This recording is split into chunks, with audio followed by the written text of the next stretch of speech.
दोस्तों इस वैकेंसी को आप लोगों को जरूर से जरूर अप्लाई करना है, क्योंकि इस वैकेंसी का सबसे बड़ा खास बात यह है कि इस पे 10th लेवल, 12th लेवल और ग्रेजुएशन लेवल, 3 लेवल का इस पे वैकेंसी है। दोस्तों आप 10th पास हैं तो 10th लेवल भरिए, यदि आप 12th पास हैं तो आप 10th वाला भी भरिए और 12th वाला भी भरिए, यदि आप ग्रेजुएट हैं तो आप तीनों के लिए अप्लाई कर सकते हैं। और दूसरी सबसे बड़ी बात है कि इस पे 549 प्रकार का वैकेंसी है।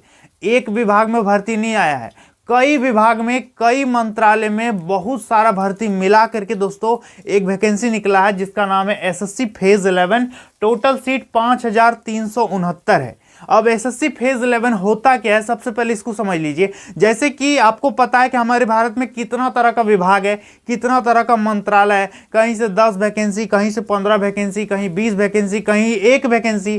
तो क्या 1 वैकेंसी 2 वैकेंसी के लिए विज्ञापन निकलेगा? ऐसा नहीं होता। इसलिए एसएससी क्या करती है, हर साल सभी विभागों से, सभी मंत्रालयों से डेटा मांग करके कलेक्ट करती है और खिचड़ी बना करके एक वैकेंसी तैयार करती है जिसका नाम होता है दोस्तों SSC phase 11, phase 10, phase 12, phase 13, इस तरह से चलता रहेगा। तो अभी आप लोगों के सामने क्या है, एसएससी फेज 11 का दोस्तों नोटिफिकेशन आ गया है। और इसमें दोस्तों सबसे बढ़िया बात यह है कि कई प्रकार का पोस्ट है, जैसे क्लर्क का पोस्ट है, कंप्यूटर ऑपरेटर का पोस्ट है, जूनियर असिस्टेंट का पोस्ट है। यदि आपको टाइपिंग करना है तो टाइपिंग वाला भरो, यदि आपको ऑफिस में काम करना है तो क्लर्क वाला भरो। मतलब आप जो चीज जानते हैं आप मनचाहा पोस्ट चुन सकते हो और मनचाहा पोस्ट के लिए वैकेंसी भर सकते हो। यदि आपको लगता है कि आपका तैयारी थोड़ा सा मतलब डाउन है तो 10th लेवल का भरिए, इसका सिलेबस थोड़ा सा मतलब सिंपल रहेगा। यदि आपको लगता है कि आपका अच्छा खासा तैयारी है तो आप 12th वाला भरिए, ग्रेजुएशन वाला भरिए। तो ये सारा चीज आप पर डिपेंड करता है, तो आप इसके लिए फॉर्म भर सकते हो, चीज आपके फेवर में।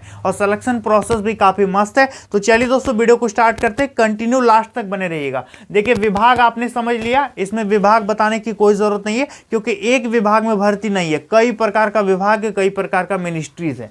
विज्ञापन एसएससी फेज 11 2023 का नोटिफिकेशन दोस्तों जारी हो गया है।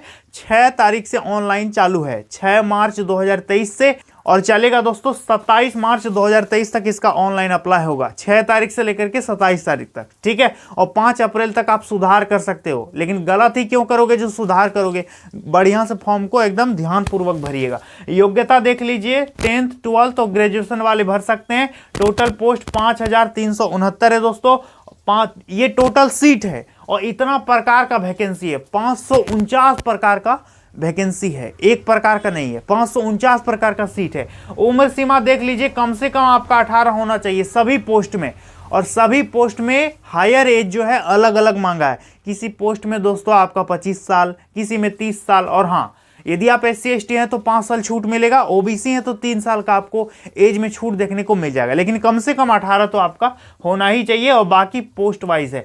पोस्ट कैसे चुनोगे, इस वैकेंसी का सबसे बड़ा सवाल है। तो कितने विद्यार्थी चाहते हैं कि हम किस पोस्ट के लिए अप्लाई करें सर, पोस्ट चुन करके बताइए। तो इस पर आप लोग कमेंट में यस लिखिएगा तो हम उस पर भी वीडियो बना देंगे कि पोस्ट कोड कैसे चुनना है, क्योंकि इसका जब आप विज्ञापन देखिएगा तो आप अकबका जाइएगा कि हम कौन सा पोस्ट के लिए भरें, क्योंकि लंबा चौड़ा एकदम स्क्रॉल करते जाओगे ना तो पोस्ट खत्म ही नहीं हो रहा, बहुत सारा पोस्ट है। एग्जाम दोस्तों आपका जून जुलाई में टेंटिवली है, मतलब चेंज भी हो सकता है, लेकिन इन्होंने नोटिफिकेशन में बता रखा है कि जून जुलाई में परीक्षा आपका संभावित है, जो कि CBT एग्जाम लिया जाएगा। अब दोस्तों आप पूछोगे कि इस वैकेंसी को भरने में कितना पैसा लगेगा सर, तो देखिए जनरल, OBC और EWS को 100 रुपया मांगा है। SSC कोई भी वैकेंसी का 100 रुपया ही लेती है।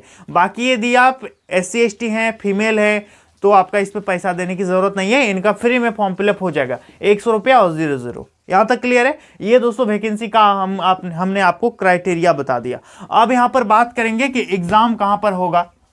देखिए इस पे जब आप फॉर्म को अप्लाई कीजिएगा तो आपको कहा जाएगा कि आप जोन चुनो, किस जोन से फॉर्म को भरना है, जैसे कि ईस्टर्न जोन से भरना है कि सेंट्रल जोन से भरना है, NWR से भरना है। SSC ने दोस्तों पूरे देश को 9 या 10 भागों में बांट रखा है, ठीक है। जैसे यदि आप यूपी बिहार से भरते हो तो उसको कहा जाता है CR, सेंट्रल रीजन। यदि आप झारखंड, उड़ीसा, बंगाल, इन राज्यों से भरते हैं तो उसको कहा जाता है ER, ईस्टर्न रीजन। तो जिस भी रीजन को आप चुनोगे वहीं पर आपको दिखा देगा कि इस रीजन में ये एग्जाम सेंटर है, आप इसी में से 3 ठो को चुनिए, ठीक है। तो वही 3 में से आपका एक एग्जाम सेंटर हो जाएगा। ठीक है, तो रीजन चुनते वक्त आपको एग्जाम सेंटर चुनना पड़ेगा। और हाँ, ज्यादा दूर नहीं, आपके नजदीकी शहर में ही एग्जाम सेंटर हो जाता है, टेंशन वाली बात नहीं है। ठीक है, एग्जाम का सिलेबस क्या रहेगा, तो जैसा कि आपको पहले ही हम बताए कि इस पे 10th लेवल का वैकेंसी है, 12th लेवल का है, ग्रेजुएशन लेवल का है। और देखिए दोस्तों, आप लोग हमेशा पूछते हैं कि सर कंपटीशन की तैयारी के लिए मैथ का कौन सा बुक पढ़े, तो इसके लिए दोस्तों आप लोगों को एसके यानी श्री कृष्ण पब्लिकेशन का बुक ले लेना है। इस पे क्या है कि अंक गणित और एडवांस दोनों इस पे दिया गया है, जो कि मैथ का शॉर्टकट ट्रिक का यूज किया गया इस पे बहुत ज्यादा। ठीक है, जो कि आपका एसएससी, रेलवे और अन्य कॉम्पिटिटिव एग्जाम के लिए बेस्ट होगा। और इस बुक की खासियत क्या है दोस्तों कि इस पे 3300 से ज्यादा आप लोगों को ऑब्जेक्टिव क्वेश्चन देखने को मिलेगा। इसके साथ साथ अभी तक का एसएससी, रेलवे में और पुलिस में जितना भी तरह का कॉम्पिटिटिव एग्जाम में प्रीवियस ईयर का क्वेश्चन पेपर है, उसका शॉर्टकट ट्रिक से आपको इस पे आंसर भी देखने को मिलेगा कि कैसा क्वेश्चन आया था, उसको शॉर्टकट ट्रिक से आप कैसे बना पाइएगा। तो इस बुक की बहुत सारी खास बातें हैं दोस्तों। ठीक है, और इस पे गलती होने की कोई संभावना नहीं है, काफी अच्छा कलेक्शन इस पे मिल जाएगा। और ये बुक जो दोस्तों इंग्लिश मीडियम वाले विद्यार्थियों के लिए भी उपलब्ध है, आप देख सकते हैं स्क्रीन में। तो आप इसको नीचे दिए गए डिस्क्रिप्शन बॉक्स में लिंक है, वहां से भी आप इसको खरीद सकते हैं, या फिर आप इसको नजदीकी किताब दुकान में जाकर के मार्केट से भी ले सकते हैं। 3 एग्जाम होगा इस पे।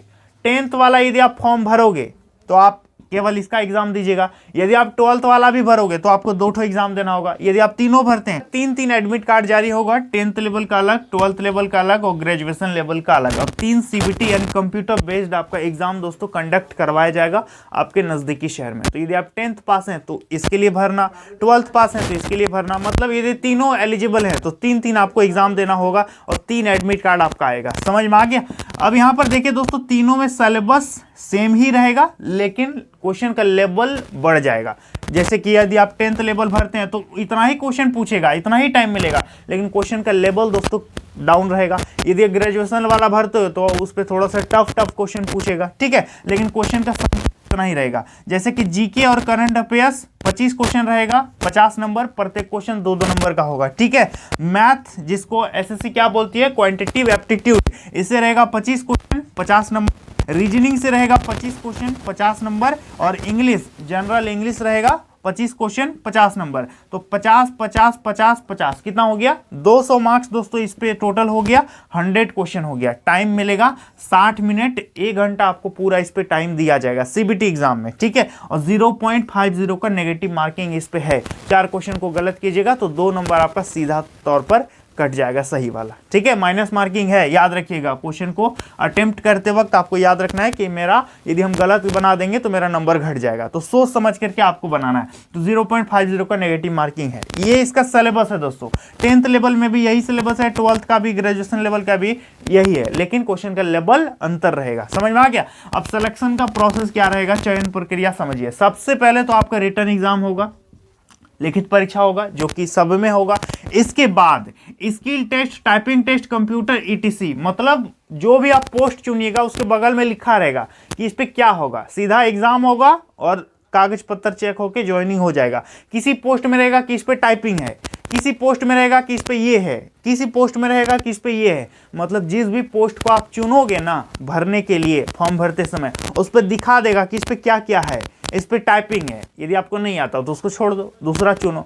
उस पर दिखा देगा कि इस पे ये है, कंप्यूटर चला के दिखाना होगा। तो यदि आपको नहीं आता तो उसको छोड़ दीजिए, दूसरा चुनिए। मतलब जो भी पोस्ट आप चुनिएगा उस पोस्ट के सामने लिखा रहेगा कि उस पर क्या होगा क्या नहीं होगा। यदि आपको ये सब चीज़ नहीं देना है तो वो सब पोस्ट चुनो ही मत, वो सब पोस्ट छोड़ दो। और यदि आपको देना है, टाइपिंग आता है आपको, कंप्यूटर आता है, तो आप दे सकते हो। ठीक है, मतलब ये सारा चीज आप पर डिपेंड है, लेकिन ये वाला सबको देना होगा। ये वाला कोई जरूरी नहीं है कि सबको देना पड़ेगा। समझ में आ गया।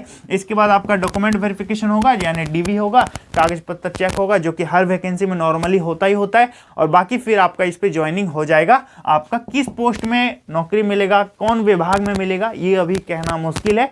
आप फॉर्म भरते वक्त ही जान जाओगे कि मेरा यदि सिलेक्शन होगा तो यही सब पोस्ट में से मेरा एक नौकरी मिलेगा। ठीक है, तो फॉर्म भरते समय अपनी इच्छा को, अपनी एबिलिटी को ध्यान में रखते हुए आप फॉर्म को फिलअप करेंगे। यहां तक क्लियर है। इसके बाद बात करेंगे जॉब की प्रोफाइल क्या होगी। तो ये हर पोस्ट पर अलग अलग है। जैसे कि आपका क्लर्क पर होता है सिलेक्शन, तो आपका ऑफिस में होगा, क्लर्क का काम करना होगा। टाइपिंग के लिए होता है तो टाइपिंग आपको करना पड़ेगा। मतलब तरह तरह का पोस्ट है, तरह तरह का काम है। ठीक है, पहले फॉर्म को भरिए। और हाँ, पोस्ट कोड वाला वीडियो चाहिए कि नहीं, कमेंट में बताना। जॉब लोकेशन की बात करेंगे तो पोस्ट के सामने लिखा रहेगा, जो भी पोस्ट चुनेंगे ना उस पोस्ट के सामने लिखा रहेगा कि ये पोस्ट कहाँ है, तमिलनाडु में है कि बिहार में है कि यूपी में, वो पोस्ट दोस्तों दिखा देगा। तो जॉब लोकेशन भी आप खुद ही चुन सकते हो, ठीक है। और हाँ, इसका PDF दोस्तों हम अपने टेलीग्राम ग्रुप में शेयर कर देंगे। टेलीग्राम चैनल का नाम है मोहन सर, तो ज्वाइन आज ही कर लीजिएगा और उसको ज्वाइन जरूर करना, वहाँ पर PDF सारा का मिल जाएगा। और पोस्ट कोड के बारे में कितने विद्यार्थी जानना चाहते हैं कमेंट सेक्शन में मुझे जरूर से जरूर आप लोग बताइए, ताकि उस पर हम जल्द से जल्द एक वीडियो बना देंगे। तो आई होप दोस्तों यहाँ पर मैंने आपको पूरी चीज़ें अच्छी से डिटेल में जानकारी दे दिया है। तो चलिए आज के लिए इतना ही, मिलते हैं अगली वीडियो में बहुत जल्द। तब तक के लिए जय हिंद। किसी भी प्रकार की कोई चीज़ छूट गई हो तो आप मुझे कॉमेंट सेक्शन में बेहिचक बता सकते हैं। जय हिंद।